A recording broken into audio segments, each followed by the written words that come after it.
الله الرحمن الرحيم. الحمد لله الذي أبدع الأفلاك والأرضين، والصلاة على من كان نبيا وآدم بين الماء والطين، وعلى آله وأصحابه أجمعين. وبعد فهذه عدة فصول في علم الميزان. لا بد من حفظها وضبطها لمن أراد أن يتذكر من أولى الأذهان. وعلى الله التوكل وهو المستعان. ترجمہ: اللہ کے نام سے شروع جو بہت مہربان اور رحم والا. تمام تعریفیں اللہ کے لیے ہیں جس نے تمام آسمان و زمین کو پیدا فرمایا. اور رحمت کاملہ نازل ہو اس پر جو کہ اس وقت بھی نبی تھا جبکہ حضرت آدم آب و گل کے درمیان تھے، اور سلام نازل ہو ان کے آل پر اور ان کے تمام اصحاب پر. حمد و صلات کے بعد واضح ہو کہ علم میزان میں چند فصلیں ہیں جن کا یاد کرنا اور یاد رکھنا ان لوگوں کے لیے ضروری ہے جو ذہین لوگوں میں شمار کیے جانے کا ارادہ رکھتے ہوں اور اللہ پر بھروسہ ہے اور وہی مددگار ہے. اب اس کی تشریح میں فرماتے ہیں: مصنف نے حصول برکت کے لیے اپنی کتاب مرقات کی ابتدا تسمیہ اور تحمید سے کی، اور نیز اللہ کے کلام اور حضور صلی اللہ علیہ وسلم کی فرمان کی پیروی کے لیے بھی، کیونکہ حضور نے ارشاد فرمایا ہے کہ جو اہم کام بغیر تسمیہ اور تحمید کے شروع ہوتا ہے وہ نامکمل اور ناتمام ہی رہتا ہے. حمد کسی اچھے اختیاری کام پر تعظیم کے طور پر زبان سے تعریف کرنے کو حمد کہتے ہیں. آل اصل میں اہل ہے کیونکہ اس کی تصغیر اوہل آتی ہے، اور تصغیر کلمہ کو اپنی اصل کی طرف لے جاتی ہے،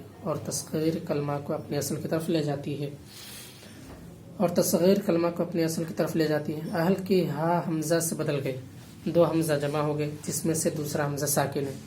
اہل کی ہا حمزہ سے بدل گئی، دو حمزہ جمع ہو گئے جس میں سے دوسرا حمزہ ساکن ہے.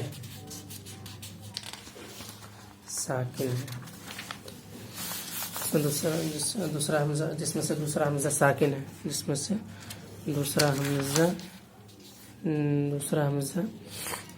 ہے، لہذا دوسرے حمزہ کو آمنہ کی قاعدے کے تحت الف سے بدل دیا گیا، آل ہو گیا. آل کے معنی اولاد کے بھی ہیں اور متبعین کے بھی ہیں. آل کا استعمال صرف شرفا کے لیے ہوتا ہے، چاہے وہ شرافت دنیاوی ہو یا دنیاوی ہو، جیسے آل ابو بکر، آل ابراہیم اور آل عمران. نبی اس انسان کو کہتے ہیں جسے اللہ نے پیغام میں رشد و ہدایت کے ساتھ مخلوق کی طرف بھیجا ہو. صحابہ وہ مقدس لوگ جنہوں نے حالت ایمان میں حضور صلی اللہ علیہ وسلم کی بابرکت صحبت پائی ہو اور حالت ایمان میں دنیا سے رخصت ہوئے ہوں. علم میزان فن منطق کو علم میزان بھی کہتے ہیں اور علم اعلیٰ بھی. فن منطق کو علم میزان بھی کہتے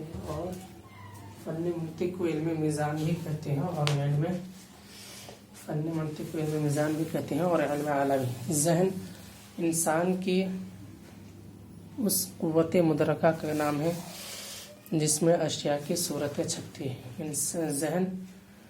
ذہن انسان کی اس قوت مدرکہ کا نام ہے جس میں اشیاء کی صورتیں چھپتی ہیں. فصل اس کلام کو کہتے ہیں جس میں کوئی مخصوص و معین مسئلہ ذکر کیا جائے. مقدمۃ اعلم ان العلم يتلقى على معان.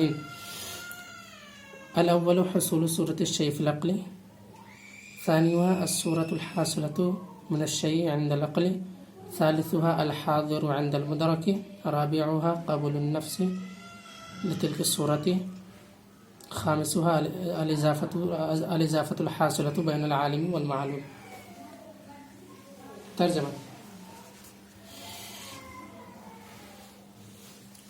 مقدمہ، جان لو کہ علم کا لفظ چند معنوں پر بولا جاتا ہے۔ اول، حصول صورت الشیء فی العقل، یعنی شے کی صورت کا عقل میں حاصل ہونا۔ دوم، الصورت الحاصلۃ من الشیء عند العقل، یعنی شے کی صورت جو عقل کے نزدیک حاصل ہے۔ سوم، الحاضر عند المدرک،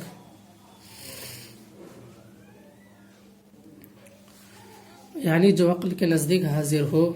چہارم، قبول النفس لتلک الصورت، یعنی عقل کا اس صورت کو قبول کرنا۔ پنجم، الاضافۃ الحاصلۃ بین العالم والمعلوم، یعنی عالم و معلوم کے درمیان حاصل شدہ نسبت، مطلب تعلق،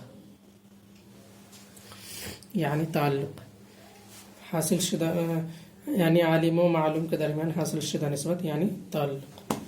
تشریح، مقدمہ، مقدمہ یہ لفظ مقدمۃ الجیش سے لیا گیا ہے، مقدمۃ الجیش سے لیا گیا ہے۔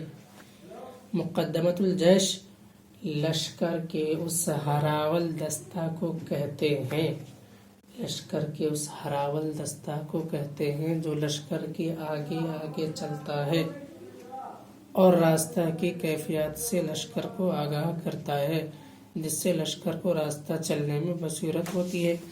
اسی طرح کتاب میں اصل مضمون سے پہلے کچھ ایسی باتیں تحریر کی جاتی ہے جو پڑھنے والوں کو اصل مضمون کے سلسلہ میں بصیرت عطا کرتی ہیں، اسی کو مقدمہ کہتے ہیں۔ مقدمہ کی 3 قسمیں ہیں: مقدمۃ التصنیف، مقدمۃ الکتاب، مقدمۃ العلم۔ مقدمۃ التصنیف، مقدمۃ الکتاب، مقدمۃ العلم۔ مقدمۃ التصنیف کتاب کا وہ ابتدائی حصہ جس پر کتاب کا اتمام موقوف ہو، چونکہ ہر کتاب کی ابتدا اور اختتام اللہ و رسول کی اعانت پر موقوف ہے، اس لیے مقدمۃ التصنیف میں تسمیہ و تحمید اور درود و سلام تحریر کیا جاتا ہے۔ مقدمۃ الکتاب وہ کلام جو اصل مقصود سے پہلے ہو تاکہ قاری کا اصل مضمون سے رابطہ قائم ہو جائے۔ مقدمۃ الکتاب میں کتاب کے بابوں اور فصلوں کے تفصیل اور کچھ اصطلاحیں ذکر کی جاتی ہیں۔ مقدمۃ العلم وہ معنی جس پر علم کا شروع کرنا موقوف ہو۔ مقدمۃ العلم علم کی تعریف، اس کا موضوع اور اس کی غرض و غایت وغیرہ کا ذکر ہوتا ہے۔ علم ما به الانکشاف کو کہتے ہیں، یعنی جس کے ذریعے کوئی شے ذہن پر منکشف ہو جائے وہی علم ہے۔ اس حد تک سب متفق ہیں، البتہ مناطقہ کے درمیان اس میں اختلاف ہے کہ وہ کون سی چیز ہے جس کے ذریعے انکشاف ہوتا ہے۔ اس سلسلے میں صاحب مرقات نے 5 مذاہب کا ذکر کیا ہے۔ پہلا نمبر شے کی صورت کا عقل میں حاصل ہونا، دوسرا نمبر شے کی وہ صورت جو عقل کے نزدیک حاصل ہے، تیسرا نمبر شے جو مدرک کے نزدیک حاضر ہے، چوتھا نمبر شے کی صورت کو عقل کا قبول کرنا، پانچواں نمبر عالم یعنی عقل، معلوم یعنی شے کی صورت کے درمیان کی نسبت جو حاصل ہے۔ چونکہ علم کے یہ 5 معنی اکثر طلبہ کے لیے پریشانی کا باعث بنتے ہیں اور انہیں سمجھنے میں دقت محسوس ہوتی ہے، لہٰذا اسے ایک مثال سے سمجھنے کی کوشش کیجیے۔ سب سے پہلے آپ دن اور روشنی کے وجود پر غور کیجیے۔ آپ جانتے ہیں کہ جب سورج طلوع ہوتا ہے تو زمین پر ہر طرف دھوپ بکھر جاتی ہے، جس سے ہر شے روشن اور منور ہو جاتی ہے اور آپ کہہ اٹھتے ہیں کہ دن نکل آیا۔ پھر ہم آپ یہ بھی دیکھتے ہیں کہ جب تک سورج زمین کے سامنے ظاہر اور موجود رہتا ہے اس وقت تک زمین اور سورج کے درمیان ایک رابطہ اور ایک تعلق قائم رہتا ہے، جس کی وجہ سے زمین پر دھوپ پھیلی رہتی ہے۔ لیکن جیسے ہی کوئی بادل کا ٹکڑا زمین اور سورج کے درمیان حائل ہوتا ہے تو ان کے درمیان کا ربط اور تعلق ٹوٹ جاتا ہے، جس کی وجہ سے دھوپ رخصت ہو جاتی ہے اور روشنی مان پڑ جاتی ہے۔ پھر طلوع شمس کے ساتھ ہی وجود نہار سے یہ بات بھی سمجھ میں آتی ہے کہ زمین اور اس کے ماحول میں یہ صلاحیت و استعداد موجود ہے کہ وہ سورج کے شعاعوں کو قبول کر لیتی ہے۔ اگر زمین ان شعاعوں کو قبول نہ کرتی تو دن ہرگز نہیں ہوتا۔ جیسے کاغذ پر کچھ تحریر تو ہو سکتا ہے مگر موم پر اگر کچھ لکھا جائے تو نہیں لکھا جا سکتا، کیونکہ موم روشنائی کو قبول ہی نہیں کرتی۔ اسی طرح زمین اور اس کا ماحول بھی سورج کی شعاعوں کو قبول نہ کرتا تو طلوع شمس کے باوجود دن نہ ہوتا۔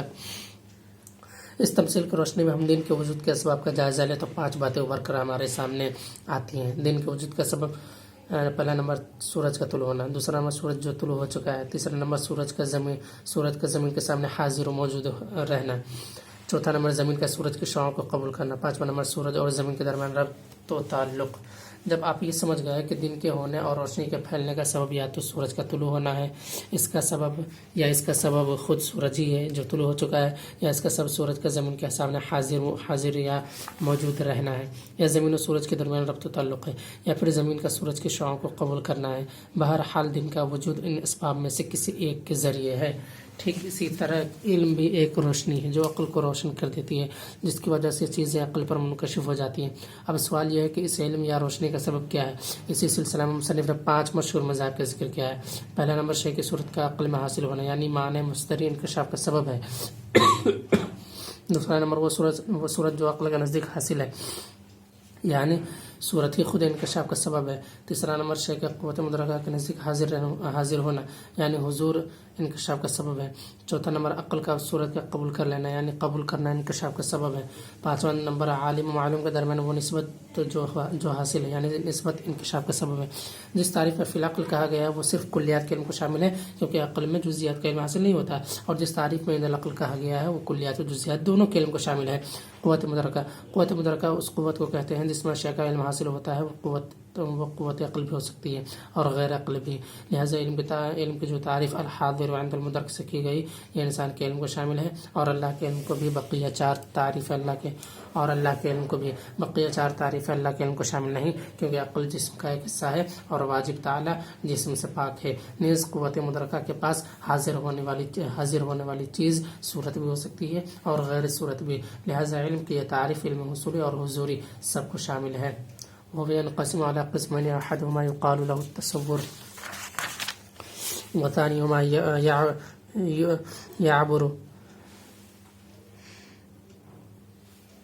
يعبر عنه بالتصديق. أما التصور فهو الإدراك الخالي عن الحكم، والمراد بالحكم نسبة أمر إلى أمر آخر إيجابا أو سلبا، وإن شئت قلت إيقاعا وانتزاعا، وقد يفسر الحكم بوقوع النسبة أو لا وقوعها، كما إذا تصورت زيدا وحده أو قائما وحده من دون أن تثبت القيام لزيد أو تسلبه عنه.